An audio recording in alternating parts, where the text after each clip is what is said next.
Welcome to the Fear and Greed Daily Interview. I'm Sean Aylmer. It's been a few weeks now since the federal government's Jobs and Skills Summit, and with the Treasurer handing down the budget next month, I thought it was a good time to check in on the state of business in Australia. And who better to talk to than the people who work with those businesses every day. CPA Australia, which stands for Certified Practicing Accountant, has more than 170,000 members in over 100 countries and regions. Andrew Hunter is the Chief Executive of CPA Australia and my guest this morning. Andrew, welcome back to Fear and Greed. Thanks, Sean. It's good to be back again. We had labour force figures in recent days. We've had all sorts of discussions about wages growth with job vacancies, etc.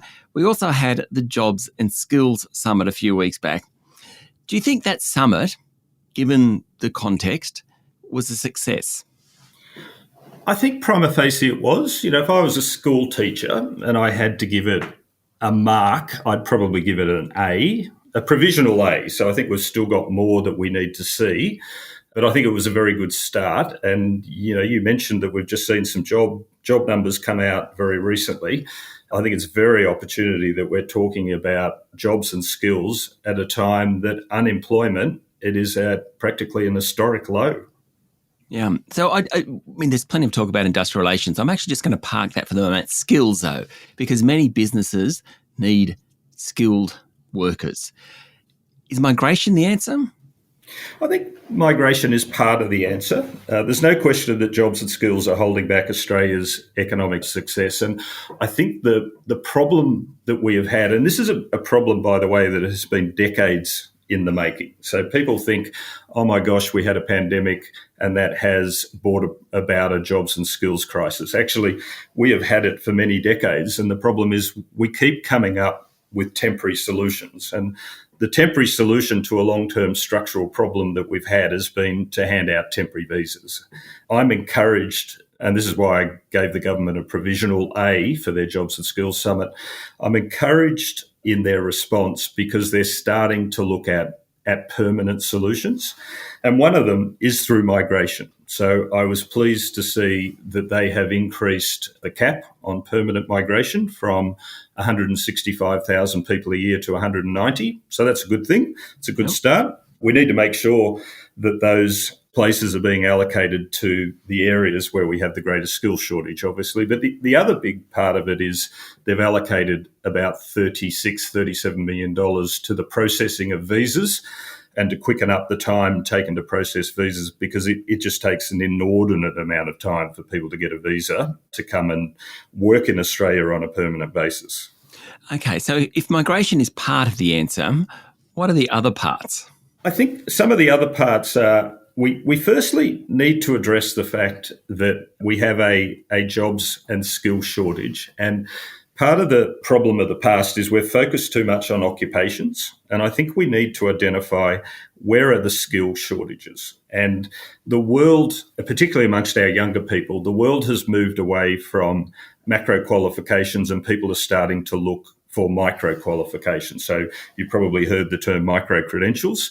A lot of younger people are saying to themselves, do I really want to invest 3 or 4 years of my life and pay $50,000 for a university degree that are relatively inflexible and that could well leave me with a qualification but not necessarily the skills that I need to have a meaningful career? And it's interesting, what we're seeing amongst younger people today is they're asking themselves, what are the skills I need to get a job? And what are the short courses I can do in things like technology or data or artificial intelligence, even sustainability and ESG, all of which are important skills to get a job. So people are doing short courses, and at the end of those short courses, they earn a micro-credential, and some of those micro-credentials can be accumulated into a macro degree. And so we need to move away from trying to attract certain occupations,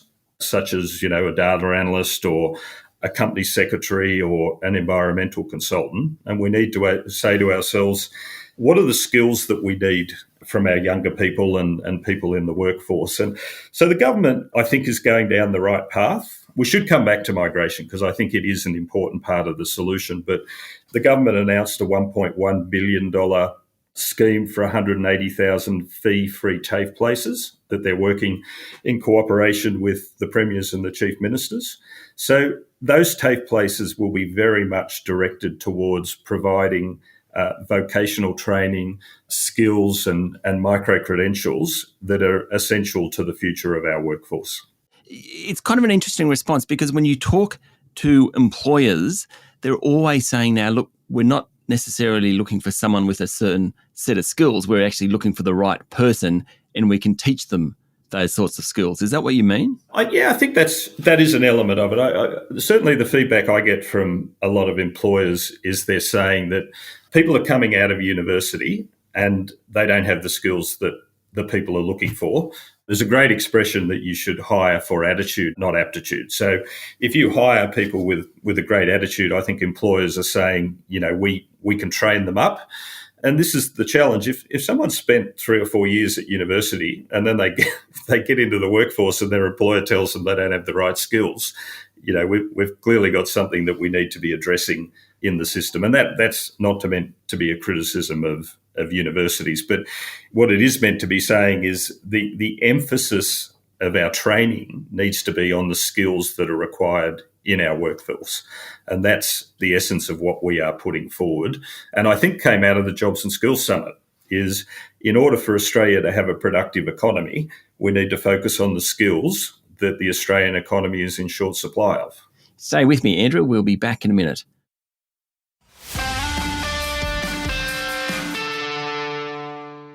My guest this morning is Andrew Hunter, Chief Executive of CPA Australia. We're rapidly approaching the Labor government's first federal budget. What would you like to see in that, be it in this area and beyond? Well, each year we always make a pre-budget submission. So CPA Australia is working on a comprehensive document that we will put to ministers and departments over the next few weeks. And it would be fair to say that Treasurer Jim Chalmers has an incredible challenge in front of him. And in fact, he's been quite open about the challenge that the government faces to spend on big initiatives, because in Australia, we've got a $1 trillion debt bill. Like, we have never, ever had a debt of this level ever before. So he does have some constraints. Being realistic, the budget that we see this year, I think, is going to be a mini budget in October. And then next year we will see the full budget. But there are some quick wins that I think the government can deliver in this budget. And just to share a few of them with you, currently small businesses, when they make certain investments, are able to expense them immediately. And we would like that made permanent. So unfortunately, there's a sunset date on that particular opportunity for small businesses, which is the 30th of June 2023. We would like full expensing of small business investment to become permanent, and that will give small businesses the confidence to invest on a regular basis rather than around a specific deadline. The government also announced recently a piece of legislation around a $1.6 billion bonus tax offset for small businesses that are looking to upgrade their technology and staff training. And you might recall, Sean, you did a podcast with me last year around a small business survey that we do in the Asia Pacific. And sadly, Australia gets the wooden spoon for small business understanding and use of technology. And we have been saying to government for some time, there needs to be incentives for small businesses to upgrade their technology. And I think this is a really good start, but it's also extended to staff training, which I think is terrific. And then the other thing that we would love to see the federal government embrace is a voucher for advice scheme. So to give the Victorian and Tasmanian governments credit, recently the Victorian government announced a small business offer of $2,000 available for them to seek professional advice. So they can go to their accountant or their business consultant or their technology consultant. And consultants are incredibly valuable to businesses and employees, and I applaud the Victorian government and the Tasmanian government for doing that. We would like that to see that extended right around Australia. So there are some opportunities for the government to provide some quick wins in the upcoming budget, but I think we've got to recognise that big initiatives are going to be constrained by the debt bill that we have in Australia. And before I let you go, Andrew, because CPA Australia is an incredible organisation in that it has its tentacles into so many small businesses, perhaps more than anyone else has their tentacles into small businesses, just because you have so many members. How do you think small business is faring at the moment?